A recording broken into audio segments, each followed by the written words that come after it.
வணக்கம். இது நடந்தது என்ன கோ-பிரசன்டட் பை பதஞ்சலி கேஷ்காந்தி. நான் விக்ரம். நம்ம கார்லேயோ இல்லை பைக்லேயோ இல்லை நடந்தோ ரோட்டில் போயிட்டு இருக்கும்போது திடீர்னு ஒரு சவுண்டு கேட்கும், பயங்கரமாக இருக்கும்.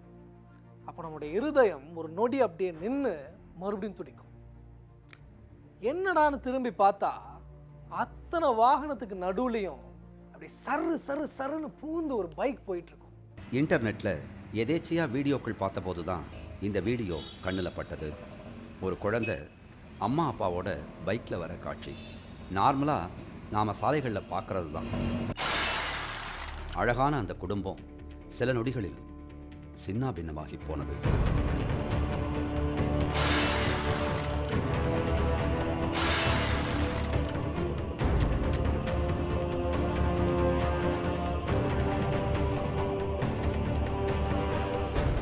பைக் மோதியதில் குடும்பமே கிழிந்த காகிதமாய் சிதறிப்போக ஒரு பொம்மையைப் போல் வீசி எறியப்பட்டது அந்த சின்ன குழந்தை. யார், எந்த ஊரைச் சேர்ந்தவங்கன்னு அந்த ஃபேமிலியை பற்றிய எந்த தகவலும் தெரியாமலே பதறி விடுகிறது மனது. இந்த கோர விபத்து நமக்கு நிகழாதுங்கிறதுக்கு எந்த கேரண்டியும் இல்லை. ஏனெனில் இந்த விபத்துக்கு காரணம்னு சொல்லப்படுவது நாம் பல நேரங்களில் மிக நெருக்கமாய் சந்தித்திடும் பைக் ரேஸ்.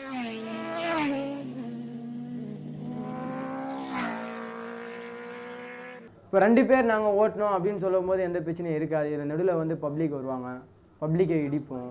அதில் குழந்தைலாம் உட்காந்துருக்கும், குழந்தைக்கும் ஆபத்து, பப்ளிக்கும் ஆபத்து, ஓட்டுற எங்களுக்கும் ஆபத்து. சென்னையின் சாலைகளும் இங்கு திக்குமுக்காடி நிற்கும் டிராஃபிக்கும் எல்லோரும் அறிந்ததுதான். இந்த டிராஃபிக்கு இடையில் வாகனம் நகர்ந்து செல்கையில் சில சமயம் நம்மை கடந்து சீறிக்கொண்டு செல்கின்றன சில பைக்குகள். ஒரு கணம் அதிர்ந்து நாம் கவனிப்பதற்கு முன்பே அந்த பைக்குகள் நம் கண்ணை விட்டு மறைந்து வெகு தூரம் சென்றிருக்கும்.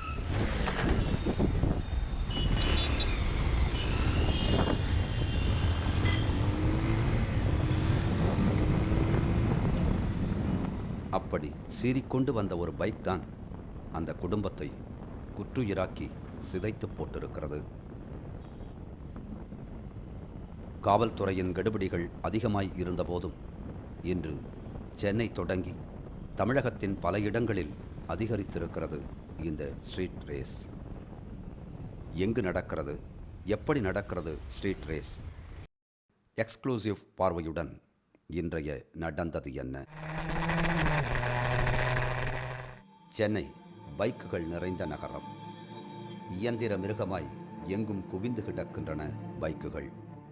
கார்கள் பெருகிவிட்ட போதும் இப்போதும் இளைஞர்களின் க்ரஷ் பைக் மேலே தான். காலேஜுக்குள்ளே நுழையும் போதே ஒரு திமிராக இருக்கும். வண்டி ஓட்ட வரும்போது பாரா நம்ம வந்து ஒரு டியூக் பைக் ஓட்டு வரோம், ஒரு ஸ்பீடாக வரோம், 4 பேர் பார்க்கும்போது ஒரு என்னடா இப்படி போகிறானேன்னு ஒரு இம்ப்ரெஷன் ஏற்படுத்தும். சரி, அந்த மாதிரி ஒரு விஷயத்துக்கு தான் இந்த பைக் வாங்கினேன்.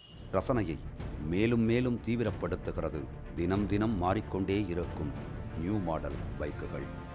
மாடர்ன் யூத்துகளிடம் சாதாரண பைக் என்பது வேடிக்கை பொருள் போன்ற பிம்பத்தை இன்று ஏற்படுத்திவிட்டது.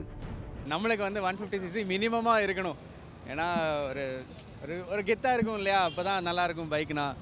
காஸ்ட்லியான அதிநவீன பைக் மீதான மோகம் பெரும்பாலான இளைஞர்களிடம் தீவிரமாகவே இருக்கு.